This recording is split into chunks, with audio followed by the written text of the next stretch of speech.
listen to me very closely. You got to hear what I'm saying. I've been trying to tell you that pain is temporary. I'm trying to get you to have an understanding that pain is your friend. That pain is going to take you to the next level. Listen to me. I had pain going through. I felt sabotaged. There were some people who I felt they were out to get me. Are you hearing what I'm saying? They wanted me gone. You talk about haters. Are you hearing what I'm saying? I'm talking about sabotage. I'm talking about pain. I'm talking about there was days I didn't want to get up. There was days I didn't want to put my clothes on. There was days I didn't want to face the world. Are you hearing what I'm saying? I was blessed because I went through so much pain that pain actually pushed me. You better hear what I'm telling you today. I'm telling you that pain pushed me to prosperity. That pain pushed me to greatness. I'm telling you going through pain. I know what you're feeling. I know exactly because I've been there. I've done that. But you got to work through it. And if you work through your pain, on the other side is a reward. Listen to me. Pain ain't permanent. You better hear what I'm telling you. Your pain ain't permanent. Your pain ain't permanent. You can get through this. You bigger than your pain. You better than that. And let me tell you something. You're going to work through this. You're going to get up. You're going to get dressed. You're going to get out. And you're going to do what you've been called to do. You're going to be what you called to be. You're going to have, and you're going to prove that everybody that tried to break you, you're going to prove them wrong. Everybody that tried to stop you, everybody that tried to kill your dream, you're going to prove all of them wrong. Are you hearing what I'm saying? And I'm telling you right now, don't give up. I'm telling you right now, don't give in. Get through it. And if you can get through it, if you can work through your pain, if you can work through your pain, I'm guaranteeing you on the other side is a reward. Most of you won't be successful because when you're studying and you get tired, you quit. And I'm here to tell you today, if you got somebody came in my office the other day crying. I said, look, don't cry to give up, cry to keep going. Don't cry to quit. You already in pain, you already hurt, get a reward from it. Don't go to sleep until you succeed. Listen to me. I'm here to tell you today that you can come here, you can jump up, you can do flips, you can be excited when we give away money. But listen to me, you'll never be successful until I don't have to give you a dime to do what you do. You won't be successful until you say, I don't need that money, because I got it in here. So if you want to make 6 figures, you can't just be talking about you want to make 6 figures. When you want to succeed as bad as you want to breathe, then you'll be successful. And when you get to the point where all you want to do is be successful as bad as you want to breathe, then you'll be successful. And I'm here to tell you, number one, that most of you say you want to be successful, but you don't want it bad. You just kind of want it. You don't want it badder than you want to party. You don't want it as much as you want to be cool. Most of you don't want success as much as you want to sleep. Some of you love sleep more than you love success. And I'm here to tell you today, if you're going to be successful, you've got to be willing to give up sleep. You got to be willing to work off for 3 hours of sleep, 2 hours. If you really want to be successful, some days you're going to have to stay up 3 days in a row. Because if you go to sleep, you might miss the opportunity to be successful. That's how bad you got to want it. You got to go days without, listen to me, you got to want to be successful so bad that you forget to eat. So listen to me. Emmett Smith said this at the end of the commercial. Emmett Smith said, all men are created equal. Some work harder in preseason. I'm going to say it again because you might have missed it. All men are created equal. Some work harder in preseason. So that means that there are some people who are going to see the professor, going to see the TA. And even when the professor says, I don't meet with you, my TA meets with you, you say, I don't want to talk to your TA. I don't pay the TA. I pay you to teach me. So you're going to have to find some time to meet me. If I got to meet you at the mall, if I got to meet you at your house, you are going to see me. Listen to me. All men are created equal. Some work hard in preseason. When I went to college, guys were way smarter than me. 4.0s, 3.0s. They went to the Ivy League high schools, came to Oakwood from these great high schools. Most of them are not doing what I'm doing. Why? Because it's not about where you come from. It's about heart. You come to a place where, being smart ain't enough. You got to have heart. That's number one. Watch number two. Number two, catch number two. I wrote it down. I wanted to make sure you got it. It says to be, watch this. We're talking about sacrifice now.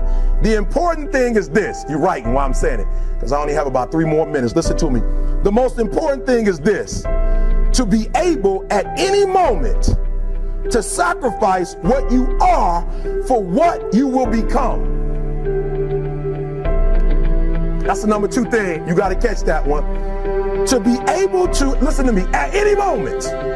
Some of you can make sacrifices when Monday Night Football is not on. You can make a sacrifice. But when the game come on, for some reason, you just attach to it. For some of you, when your favorite show come on, you can make sacrifices on Sunday when ain't nothing going on. But when your favorite show comes on Monday, bam, some of you focus until the phone ring, and then you like, I gotta answer it. If I don't answer the phone, I'm gonna die. I'm saying to you today that there are some of you, if you give up your cell phone, you would be successful. But your cell phone is more important to you than your success. I'm gonna say it again. I'm gonna hurt somebody. Some of you need to give up your cell phone, because the time you spend on your cell phone could be used for your success. The time you could be using to be successful, you're using it on the cell. And the cell phone is not bringing you nothing but a bill. And somebody has told you you couldn't live without it. I'm talking about going deep now, giving up stuff. Watch what it says. To be able at any moment to sacrifice what we are for what we could be. I don't do well in math. You're right. You ain't never studied. I'm not good in writing because you have never written before. But I dare you to fail in writing for a whole year to see if you can get to the end. I dare you to fail. I dare you to take that same class over and over again. I dare you to stop dropping classes like you soft. Always want to give up. I'm dropping. Why are you dropping? I'm so grateful that the slaves didn't drop and quit. Say, I'm just going to stop. I'm a slave. I'm just going to be a slave. I'm going to quit. Listen to me. The slaves said, we will live because one day we will become. If you're going to change an area, you do 3 things. Number 1, you focus on it and you get clear and compelling vision for what you want. If your body's not where you want it to be, I tell you there's one simple reason. It's not your focus. No, I focus on it. I focus all the time on how fat I am. No. See, if you focus on crashing into the pole, trying not to, the more you try not to, what you focus on, that's where the energy goes, that's where you go. Right? We all know that. But what people tend to do is, I'm saying focusing on what you want, not what you don't want. And not only just focusing on what you want, where you focus and say, well, I'd like to be strong, I'd like to be energetic, I'd like to be fit. It's focusing and making it compelling. You can't just focus on it. You got to create a clear and compelling future in that area that will pull you towards it, so you're not trying to push yourself. If there's an area you're not improving in, think of 3 pillars, if you would. Pillar 1 is get focused and clear. What's compelling? Where are you? Really? And don't lie. Where do you want to be? And make it so compelling you can't help it. When you wake up in the morning, you want to transform this area of your life. So the quality of your life already is better just because you are so excited about what you're after.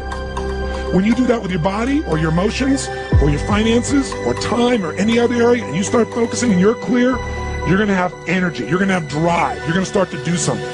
How do you make sure what you do really work? Is model someone who's already successful. All the tools I come up with, some I've obviously created, but the foundation came by standing on the shoulders of other giants. You know, I went out and found somebody that's already got the result. Why reinvent the wheel? Success leaves clues.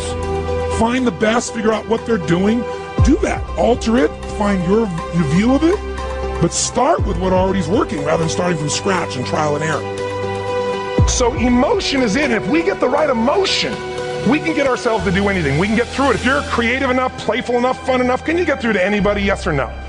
If you don't have the money, but you're creative and determined enough, you find the way. So this is the ultimate resource, but this is not the story that people tell us, right? The story people tell us is a bunch of different stories. They tell us we don't have the resources, but ultimately, decisions shape destiny, which is my focus here. If decisions shape destiny, what determines it is 3 decisions. What are you going to focus on?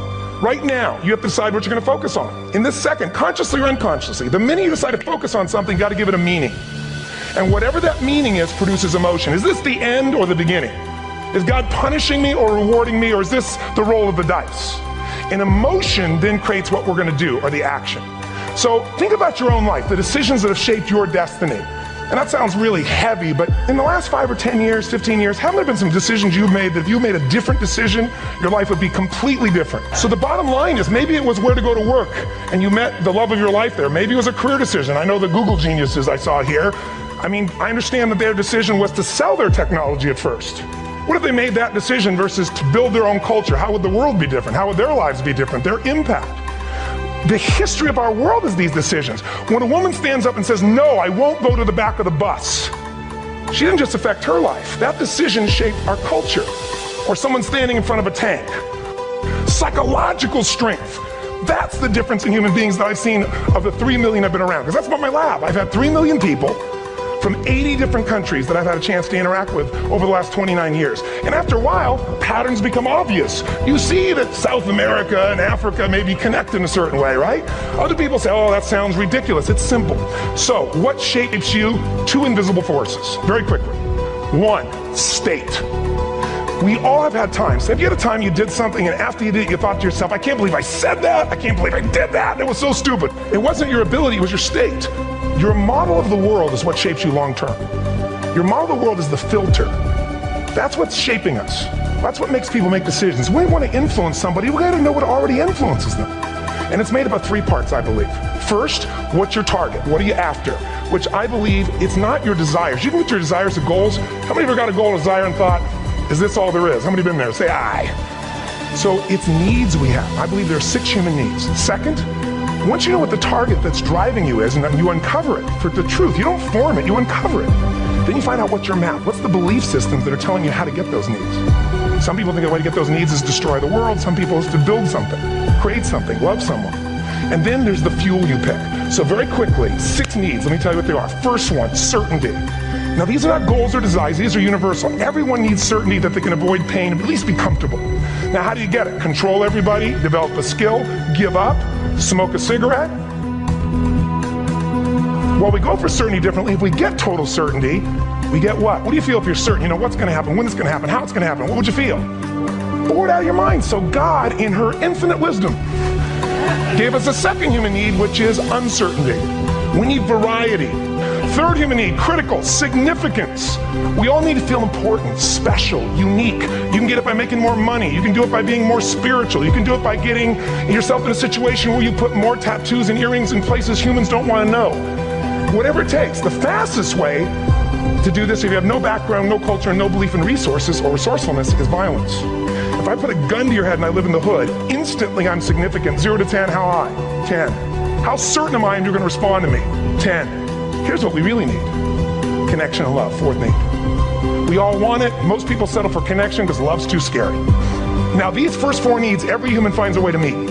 Even if you lie to yourself, even if you have split personalities. But the last 2 needs, the first 4 needs are called the needs of the personality, is what I call them. The last 2 are the needs of the spirit. And this is where fulfillment comes. You won't get fulfillment from the first 4. You'll figure a way, smoke, drink, do whatever, meet the first 4. But the last 2, number 5, you must grow. We all know the answer here. If you don't grow, you what? If a relationship's not growing, if a business is not growing, if you're not growing, it doesn't matter how much money you have, how many friends you have, how many people love you, you feel like hell. And the reason we grow, I believe, is so we have something to give of value. Because the 6th need is to contribute beyond ourselves. Because we all know, corny as it sounds, the secret of living is giving.